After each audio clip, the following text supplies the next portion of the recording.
Hai semua, selamat datang di channel Baca Saham. Pada video ini, kita akan membahas satu topik dengan judul Kenapa Saham BRI Turun Sendiri, berdasarkan fakta dan data terkini. Tapi seperti biasa, semua pembahasan ini bukan rekomendasi dan hanya informasi. Ingat, kerugian kamu tanggung sendiri ya. Saat ini saya mau bahas lagi tentang saham BRI. Bagi sebagian orang, mungkin sudah bosan dengan topik ini. Saya juga sempat baca di kolom komentar terkait hal ini. Tapi maafkan saya, karena tetap harus bahas saham BBRI. Kenapa? Karena saat video ini dibuat pada tanggal 4 Juni 2024, saham BRI lah yang paling menarik untuk dibahas. Saham ini sangat menggemaskan. Di saat saham-saham yang lain mengalami kenaikan harga, BRI turun sendiri. Memang awal pembukaan sesi 1, saham ini juga sempat naik signifikan. Tapi seperti biasa, setelah naik, dia turun lagi. Padahal saham big banks lain seperti BCA naik 0,81%, Mandiri naik 0,82%, dan BNI naik 0,43%. Tapi kenapa BRI malah turun 1,7%? Jika kamu lihat pada hari ini juga IHSG naik sekitar 0,90%. Artinya kenaikan 3 saham big banks selain BRI mencerminkan angka kenaikan IHSG dengan persentase 0,90%. Sayangnya kenapa hanya BRI yang merah membara? Ada apa dengan saham ini? Seperti yang sudah pernah saya bahas pada video sebelumnya, secara probabilitas, BRI memang punya probabilitas yang rendah untuk bulan Juni, yakni 40% saja. Artinya dalam 5 tahun terakhir, 3 kali mengalami penurunan dan 2 kali mengalami peningkatan. Hal ini yang menjadi salah satu alasan kenapa saham ini seperti tidak mau naik. Apabila kita bandingkan dengan probabilitas saham big banks lain, kamu akan temukan jawabannya. Probabilitas BRI menjadi yang paling kecil di bulan Juni dengan angka 40%. Sedangkan BMRI, BBNI, dan BBCA mempunyai probabilitas yang lebih tinggi dengan angka 60% di bulan Juni. Inilah alasan kenapa BRI unik di bulan Juni. Bagi para pemuja BRI, masalahnya mungkin bukan hanya karena penurunan 1 hari atau 1 bulan. Tapi selama tahun 2024, harga BRI sudah turun 21,24%. Bahkan penurunan ini jauh lebih besar dibandingkan tahun 2020 yang hanya turun 5,2% saja.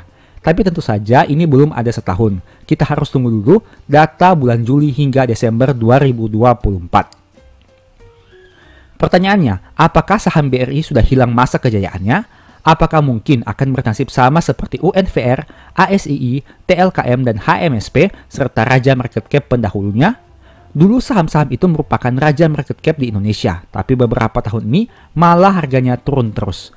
Apakah BRI akan bernasib sama? Menurut saya pribadi, berdasarkan data hingga Q1 2024, saya masih yakin BRI akan mampu naik lagi. Kenapa?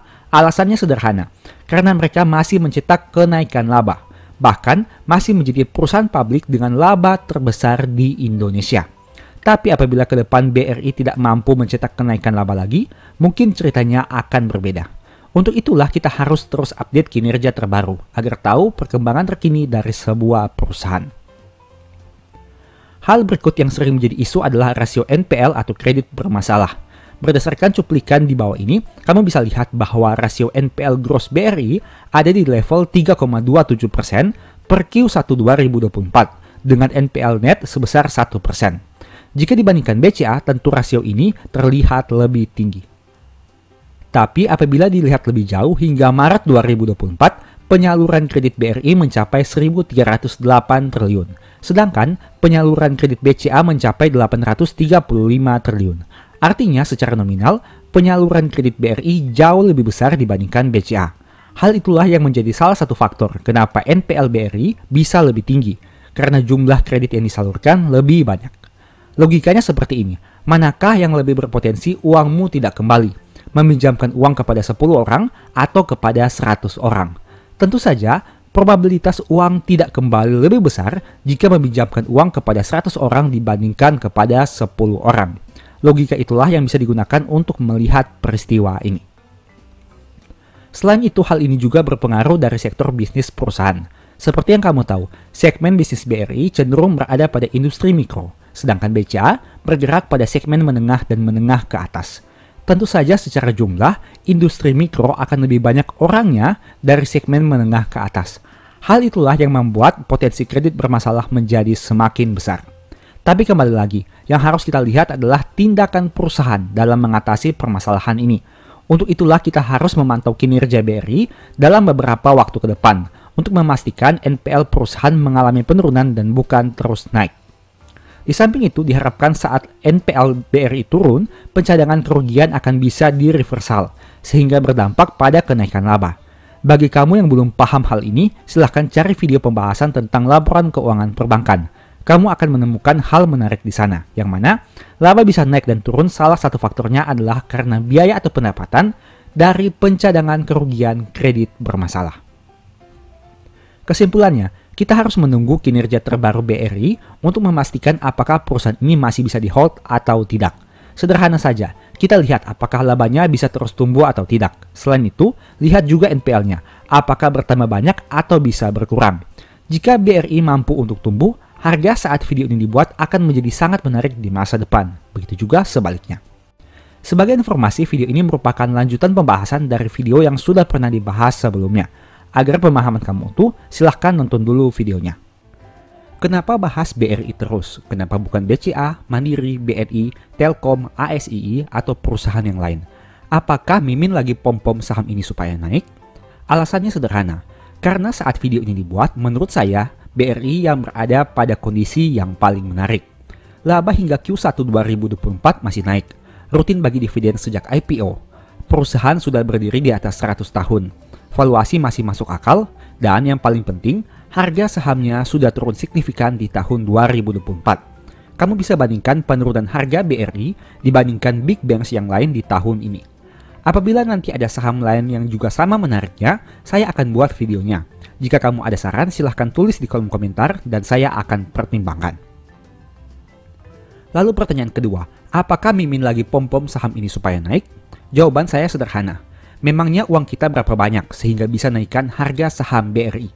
Kalau belum tahu, silahkan cek dulu market cap BRI berapa besar. Apakah hanya dengan uang ratusan juta, miliaran, puluhan miliar, hingga ratusan miliar bisa menggerakkan harga saham ini? Jadi sebenarnya, kamu mau beli atau tidak ada pengaruhnya di saham ini. Karena uang kita hanya recehan dibandingkan market cap yang sangat besar. Video ini sebenarnya merupakan lanjutan pembahasan dari video yang sudah pernah saya buat beberapa waktu yang lalu. Agar pemahaman kita sama, mari simak dulu videonya. Seperti biasa, di akhir video ada pembahasan menarik, jadi nonton hingga selesai. Nah, sebelumnya saya sudah sempat buat 2 video khusus yang membahas tentang saham BRI. Saham ini menarik karena merupakan idola banyak orang, perusahaan dengan laba terbesar, tapi harganya turun terus. Saat video pertama dibuat, harga terendahnya adalah 5.250 seperti thumbnail pada tampilan berikut ini. Nah, saat video kedua dibuat, harga terendahnya jadi 4.680. Dan saat video ini dibuat, harga terendahnya adalah 4.570. Berarti harga saham terendah BRI terus turun. Dari 5.250, 4.680, dan kini 4.570. Pertanyaannya, harga saham BBRI potensi turun hingga ke angka berapa? Kalau kamu lihat grafik harga saham BRI selama 10 tahun terakhir, memang saham ini sering mengalami penurunan yang cukup signifikan pada beberapa periode. Kamu bisa lihat pada kotak berwarna merah. Jadi, penurunan harga saham BRI bukanlah suatu hal yang baru di tahun 2024. Tahun-tahun sebelumnya juga sudah pernah terjadi. Setidaknya saat video ini dibuat, berdasarkan tampilan yang ada, BRI pernah mengalami penurunan harga yang cukup signifikan sebanyak 7 kali. 1, 2, 3, 4, 5, 6, dan terakhir adalah 7. Lalu yang jadi pertanyaan, kalau begitu BRI potensi turun hingga ke harga berapa? Jawabannya, tidak ada seorang pun yang tahu. Tapi kalau ditanyakan kepada saya mungkin punya beberapa analisa. Tentu saja analisa ini berdasarkan data masa lalu yang diproyeksikan. Jadi bisa benar, bisa juga salah. Intinya, analisa yang dibuat ini bisa kamu gunakan sebagai bahan pertimbangan, terutama dalam mempersiapkan money management agar dana pembelian kamu tidak cepat habis dan bisa beli di harga yang lebih rendah lagi. Pertama kita lihat dulu 5 kondisi penurunan harga saham BRI yang cukup signifikan sejak tahun 2015 hingga 2024. Pada bulan April 2015, harga tertingginya adalah 2.690 dan turun hingga 1.595 di bulan September tahun 2015. Artinya penurunan sekitar 40,71%. Pada bulan Januari tahun 2018, harga tertingginya adalah 3.920 dan turun hingga 2.720 pada bulan Mei. Penurunannya sekitar 30,61%. Pada bulan Januari tahun 2020, harga tertingginya 4.760 dan turun hingga 2.160 pada bulan Mei tahun 2020. Artinya penurunannya sekitar 54,6%. Pada bulan Januari tahun 2021, harga tertingginya adalah 4.950 dan turun hingga 3.500 pada bulan September tahun 2021. Artinya turun sekitar 29,29%. Nah, di tahun 2024 ini, harga tertinggi pada bulan Maret adalah 6.450 dan saat video ini dibuat, harga terendahnya masih di 4.570 pada bulan Mei, setidaknya hingga tanggal 10 Mei. Itu artinya penurunannya sekitar 29,15%. Dari data ini kamu bisa lihat bahwa harga saham BRI pernah turun hingga 54% yaitu pada tahun 2020. Selain itu pernah juga turun hingga 40% pada tahun 2015. Menariknya, jika dibandingkan dengan tahun-tahun sebelumnya, penurunan harga saham BRI di tahun 2024 setidaknya saat video ini dibuat ternyata tidak seberapa alias yang paling rendah, yakni hanya 29,15%. BRI hanya turun 29,15% dan angka tersebut jadi yang paling rendah dibandingkan 4 tahun yang lain. Apakah artinya? Berarti masih ada potensi saham BRI bisa turun lebih dalam lagi. Dari contoh ini ada hal menarik yang ingin saya bahas. Sadarkah kamu bahwa ada pola berulang yang terjadi dalam 5 penurunan ini? Kamu bisa lihat bahwa harga saham BRI cenderung mencapai harga tertingginya pada bulan Januari sampai dengan April. Sebaliknya, harga saham BRI ini cenderung menyentuh angka terendah pada bulan Mei dan bulan September. Kamu bisa lihat berdasarkan 5 contoh penurunan harga saham yang pernah terjadi. Dari data ini saja sebenarnya kamu sudah bisa mempunyai strategi yang sederhana, di mana beli pada bulan Mei dan September dan jual pada awal tahun berikutnya. Selain itu saya mau katakan bahwa data ini memperlihatkan kepada kamu bahwa sudah sewajarnya saham BRI turun di bulan Mei. Masalahnya video ini dibuat pada tanggal 11 Mei dan berarti bulan Mei masih cukup panjang. Itu artinya masih ada potensi penurunan yang lebih dalam lagi di saham ini. Selain itu, kita juga harus melihat pergerakan harga saham hingga akhir tahun 2024. Jadi kesimpulannya, harga BRI bisa turun hingga ke angka berapa? Apabila kita menggunakan angka tertinggi 6.450, kemudian kita proyeksikan dengan 4 kali penurunan yang pernah terjadi sebelumnya, itu artinya harga BRI mungkin bisa turun hingga ke angka 2.927 jika penurunannya seperti tahun 2020. Tapi katakanlah tahun 2024 ini bukan krisis seperti tahun 2020. Itu berarti harga BRI masih bisa turun hingga ke angka 3.824 seperti tahun 2015, ke angka 4.476 seperti tahun 2018, atau ke angka 4.561 seperti tahun 2021. Intinya, potensi penurunan harga BRI masih cukup besar. Jika hanya menggunakan satu cara proyeksi rasanya kurang akurat. Jadi saya akan gunakan lagi cara proyeksi yang kedua, yaitu historical PBV. Kamu bisa lihat pada kotak yang berwarna merah, di mana dulunya BRI sempat berada pada PBV di kotak berwarna merah dalam 10 tahun terakhir. Setidaknya ada 1, 2, 3, 4, 5, 6, 7, dan 8 kotak berwarna merah yang akan kita analisa.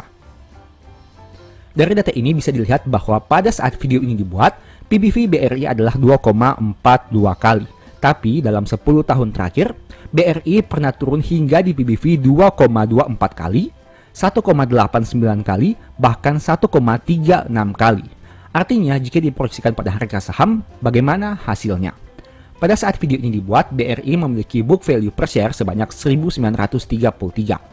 Apabila angka tersebut kita kalikan dengan PBV historical, itu artinya harga saham BRI berpotensi berada pada angka 2.629 hingga 4.330.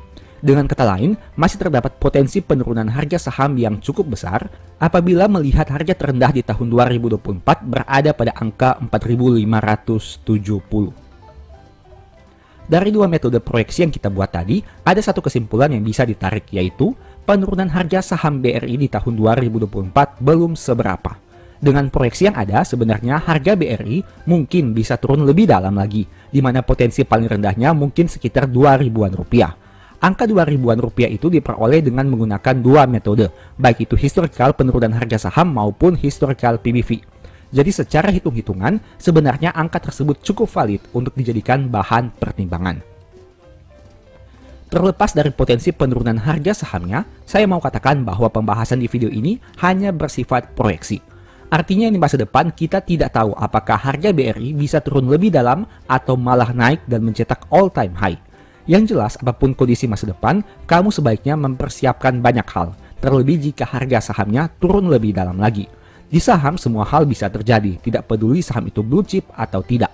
Bahkan tidak peduli saham itu bisa menghasilkan laba puluhan triliun atau malah rugi puluhan triliun. Poin inti yang mau saya sampaikan sebenarnya bukan adu hebat dalam memproyeksikan harga BRI bisa turun sejauh apa, tapi bagaimana kita mempersiapkan kondisi itu. Dengan kata lain, yang lebih penting untuk kamu tahu bukanlah harga BRI di masa depan, tapi bagaimana persiapan psikologi dan money management kamu menghadapi penurunan harga sahamnya. Jika saya bertanya, apabila harga BRI turun ke angka 2.000-an, apakah kamu masih punya dana untuk average down ataukah sudah habis? Apabila harga BRI turun ke angka 2.000-an, apakah kamu masih berani beli atau jangan-jangan malah cut loss? Apakah saat harga BRI turun ke angka 2.000-an, kamu masih bisa tidur nyenyak ataukah malah jadinya susah tidur karena terus kepikiran? Pertanyaan-pertanyaan itulah yang sebenarnya lebih penting untuk kamu jawab dibanding berusaha menebak harga terendahnya. Kamu bisa nonton beberapa video baca saham yang telah diupload sebelumnya, yang membahas tentang money management untuk menghadapi harga saham yang terus turun. Inti dari money management sebenarnya sederhana, yaitu jangan kehabisan uang sebelum waktunya. Kalau kamu sudah tahu BRI potensi turun hingga ke angka 2.000-an, artinya kamu sudah tahu bahwa harus punya dana hingga ke angka tersebut. Tidak peduli seperti apa metode money managementmu, yang jelas kamu sebaiknya masih punya dana apabila harga saham BRI turun ke angka tersebut. Itulah salah satu langkah sederhana dalam mempersiapkan money management. Di balik penurunan signifikan, tentu saja ada potensi kenaikan signifikan juga. Meski kita tidak tahu masa depan apakah harga BRI bisa naik lagi atau malah tambah turun. Yang jelas, saat harga saham perusahaan bagus turun drastis, ada dua potensi keuntungan yang ditawarkan, yaitu dividen yield semakin besar dan potensi capital gain di kemudian hari. Sederhananya seperti ini. Kalau harga saham turun dari 6.450 ke 3.000, artinya penurunan sekitar 53%. Tapi, kalau harga sahamnya naik dari 3.000 ke 6.450, kenaikannya mencapai 115%. Menarikkan, dengan harga saham yang sama, potensi kenaikan lebih besar dibandingkan potensi penurunan. Analisa sederhana ini bisa jadi penghibur bagi kamu yang saat ini sedang galau dengan harga saham yang turun signifikan. Terlepas dari apapun nama sahamnya, selama kamu masih yakin dengan saham tersebut, valuasinya masuk akal, kinerja perusahaan terus tumbuh, manajemennya berkualitas dan rutin bagi dividen, sebenarnya potensi kenaikan harga saham di masa depan bisa dipertimbangkan. Meski begitu, kamu juga perlu ingat bahwa sangat penting untuk mempersiapkan dana cadangan, agar saat harga tambah turun, kamu masih punya dana untuk tambah beli. Jangan sampai kita hanya jadi penonton, tapi berusahalah untuk memanfaatkan setiap peluang yang ada, agar keuntungan jadi lebih maksimal. Kesimpulan, di balik penurunan harga saham BRI yang signifikan ini, saya pribadi sebenarnya lebih melihat adanya peluang di masa depan. Jika berbicara data, di masa lalu harga BRI pernah turun hingga di atas 50%, tapi pada akhirnya naik lagi, bahkan mencetak all-time high. Itu artinya apabila mengacu pada data tersebut, seharusnya di masa depan mungkin saja harga BRI bisa naik lagi. Apalagi jika melihat kinerja di Q1, BRI masih mampu mencetak kenaikan laba. Mungkin tidak sefantastis tahun sebelumnya, tapi setidaknya masih naik. Bahkan secara nominal, pencapaian laba BRI di tahun 2024 masih jadi yang tertinggi dibandingkan bank pesaingnya. Intinya, sebenarnya perusahaan ini bisa dikatakan masih kuat meski harga sahamnya turun. Terlepas dari pembahasan video ini, saya mau ingatkan bahwa apapun bisa terjadi di pasar saham. Jadi sekalipun BRI adalah perusahaan raksasa, tapi kamu juga tetap harus pertimbangkan potensi resikonya. Jangan hanya beli saham karena tergiur nantinya bisa profit. Kalau profit syukur, tapi bagaimana kalau tambah rugi? Intinya selalu pertimbangkan resiko sebelum ambil keputusan. Ingat, saya tidak menyarankan untuk membeli atau menjual saham BRI. Kamu harus lakukan analisa sendiri, karena profit kamu nikmati, rugi juga kamu yang tanggung sendiri. Demikianlah pembahasan singkat pada video ini. Selalu ingat bahwa semua saham yang disebutkan bukan rekomendasi dan hanya informasi. Segala risiko kerugian menjadi tanggung jawab kamu sendiri. Di video berikutnya ingin dibahas materi apa lagi? Tulis di kolom komentar ya. Sebagai informasi, channel YouTube Baca Saham sekarang ada dua. Yang pertama Baca Saham dan Baca Saham dari nol. Berikut ini beberapa list ebook Baca Saham. Pertama, Stock for Living, Strategi Menabung Saham di Stock Market, dan Cara Cepat Analisa Laporan Keuangan. Apabila tertarik, chat saja pada nomor WA yang ada. Sekian video ini, semoga bermanfaat. Thank you.